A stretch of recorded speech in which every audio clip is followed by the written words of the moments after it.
¿Qué pasa, duelistas? ¿Cómo estamos? Estamos aquí en un nuevo video y hoy estamos en un especial porque estamos aquí con Ezequiel Carranza que logró el lugar 49 en su Remote Duel Extravaganza.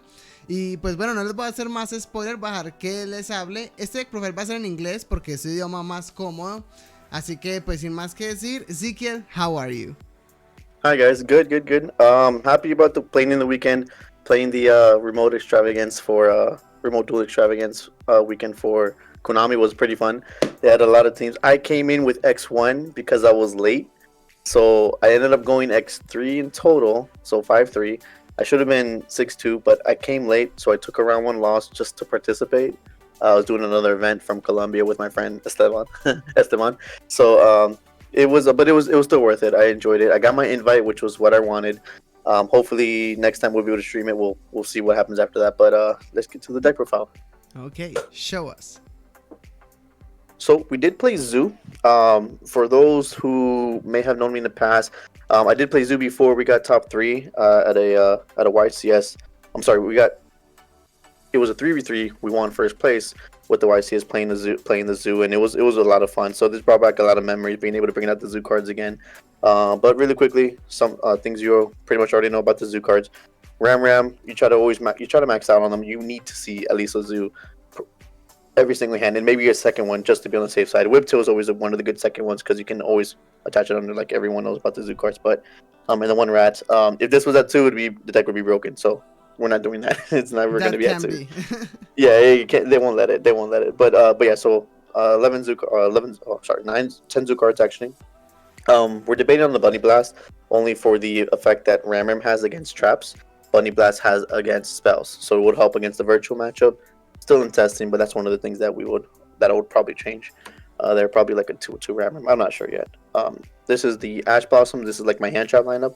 We got the Ash Blossoms. We got the Nibirus. The gold rares, beautiful. I can't tell you enough how much I love the gold rares. I ended up switching all of my hand traps to the gold rares. They're just, I don't know, I love them. I love them so much. I'm really weird. I like this rarity. The border is like amazing. And then 2 Drolls and 1 Ghost Ogre, only because I didn't have 3 Drolls for this weekend, and I still wanted to have a hand trap that did something, and it was pretty impactful. And the Snow Barrier would do something, like you hit the Romulus or something like that, or the face up spells, even against Virtual World, hitting the face up spells hurts a lot too. It's worthless against like Invoked and Shaddolls and stuff, but yeah, I definitely like it, so it's definitely worth it there. All right, so this is for the and then you have the last monster would be Pinkertops. Pinkertops is very, very necessary. Helps going second so much, so that's one thing there. The 1 Barrage and 3 Tankies. Oh, sorry about that. Why is that there? There we go. 3 Tankies. The standard searchers for your monsters, your user monsters, since you don't play 20 of them, right? You only play 10 of them. You gotta find a way to search them. And then Barrage, popping a Tanky is like so plus, because next turn you just get, you get the Barrage effect. Or destroying the Ram, it's pretty cool. Our draw power, our draw engine. 3 Pot of Desires and 2 Pot of Avarice. This is pretty cool. You cycle back your Mega Clops, your Zeuses, any hand trap you feel like you might need later in the game or something like that. Like, it's just pretty cool. You just cycle them back mainly for the Zoo XYZs because you can only use them once per turn. So getting them back into the extra deck helps a lot. 2 Cyclones, of course. This helps against the Eldritch matchup, any of the Trap matchup, Mystic Mime, all that jazz. I like to banish Invocation, by the way. I hate that card. The Reoccursion with that is way too much, so we banish Invocation sometimes. Even on the Meltdown, which is a pretty cool unique thing, because it's not negating it, it's just banishing it. Monster Reborn, of course, and the Book Room, after testing, ended up coming pretty plus, not only against the Mirror, but other decks as well. For our traps, 3 Imperms, gold rare as well. Like I said, I love the gold rarity. 2 Judgments and 2 Strikes. I ended up going with this ratio because there were times where Judgment would be more important than a Strike would when you're making the first turn 1 of Mega Clops. If I have another Zoo and I can do the whole turn 1 board with Mega Clops and have like 1 or 2 traps or 2 or 3 hand traps, I would do the play, because regardless, you're not playing on your turn, and having the Mega Clops to just next turn just 1 turn kill you would be pretty cool, because with Whiptails and stuff you can do the 1 turn kill. So I definitely like the fact that we're able to do this. It doesn't happen too often. You don't really shouldn't make Mega Clops going first all the time, because it's not always beneficial. You don't know what you're going up against, but it has won a lot of games when you know what that is. And then one Imperial Order. This is a 41th card. I wanted a way to out like droplets and stuff and other things like that would just get in the way. Imperial Order takes care of all of that extra stuff without having to pay half my life for Judgment. Tokens, of course, for the Nibiru's. Yes, I got Nibiru a few times, so I had to use it. Extra deck is big chunk of zoo monsters. One of the least important ones, Hammer Kong. Not that important. I probably will bump it up to zoo just to have another name though, but it's pretty interesting. He has some unique things where he can't be targeted, and they're the zoo monster except for him when he has materials. Corbo, when you're going for the Zeus play, this is like one of your main attackers. And then the important ones, 3 Tiger Motors and 3 Chuckanines. I definitely like this a lot because whenever you Chuckanine a Dryden back, you want a Tiger Motor of material under it. So 3 and 3 was like perfect, and then you mainly shuffle these back. Like these are like your reoccurs. This was keeps your board going, even if they destroy the one Dryden. If they banish it, that's a different story. But if you still have the Dryden, then you can still win. You know, there's a lot of ways you can still win. Getting it back out. So of course, the one Dryden. Sadly, it's only at 1. The support you play would be the drill. Helps with hitting harder. You know, when you're running out of zoo monsters in extra deck, or you already used up your names. This kind of revives Ram and stuff, so it protects you from being OTK'd, which is pretty cool. 2 Zeus. Only have 2, maybe 3. A lot of my friends are playing 3, but I'm not sure how I feel about that. I do like the 2 Klops though. This I do like. I don't know if I'm going to take this out in the future. I do like the fact that if they out 1, you monster reborn that one back, and then you make another one. So now you're dealing with 2 Cyclops or Mega Klops when you barely could deal with the 1 before, and you wasted everything to deal with the 1. And they're like, "Oh, you played 2?" Yeah, I played 2. It stuns them a little bit. So that definitely come up. The 2 definitely came up. I'd rather send back zoo monsters with the outrights than the Klops. 1 Alpha helps going second. Gamma Seals help going second. I can only get 1. Gamma Seal is pretty good against modest monsters like Dragoons and stuff, or even the Mirror. Although the Mirror doesn't really matter. You just get rid of the Dryden at that point because they don't make Cyclops in the Mirror or Mega Klops in the Mirror. Other hand traps we added 3 Lancias.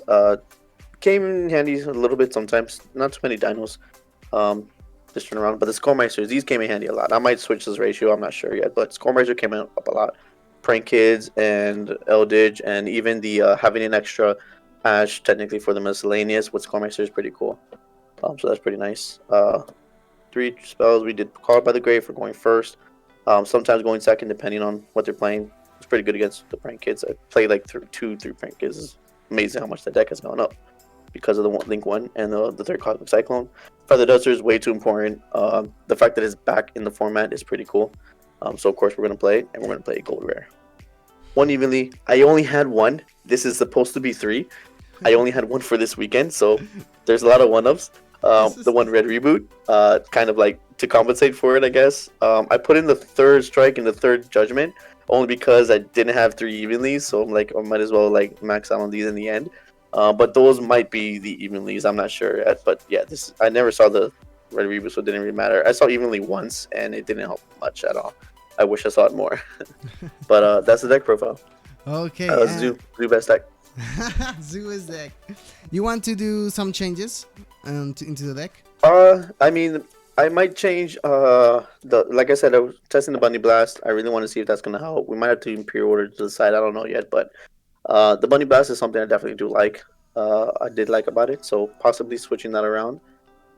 Maybe putting 1 or 2 because you can search it. So that might be one of the biggest change that I'll make. Yeah, thinking about the Bunny Blast and maybe the 3rd Zeus. Why the 3rd Zeus? This is awesome. It comes in handy. You don't have to shuffle the back. Now don't get me wrong. You have the Arbrights and stuff, and a lot of my friends play it because they have 3. So knowing that you may not need 3 because of the part Arbrights, like once you go to the second one though, you definitely want to make sure you kind of shuffle back the 3rd or the first one because you kind of want it might come up again, and Zeus can go over Zeus.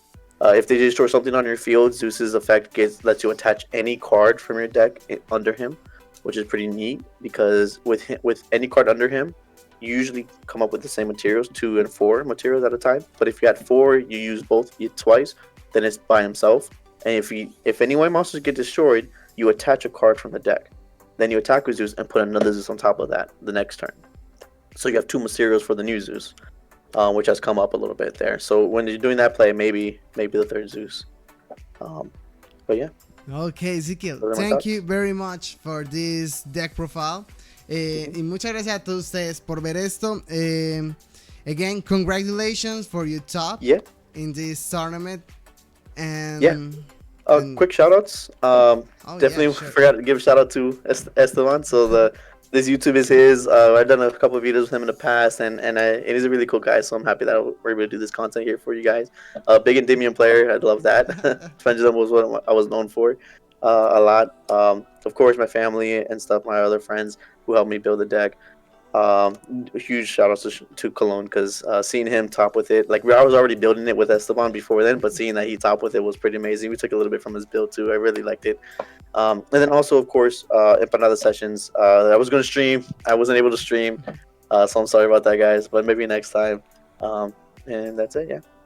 So, thank you very much, Ezequiel, again. Y recuerden ustedes seguirme en mis redes sociales, las dejo abajo en la descripción: Twitch, Facebook, Instagram, Twitter, para que me sigan, estén pendientes a todo. Y muchas gracias, Ezequiel, y nos veremos en una próxima. Adiós.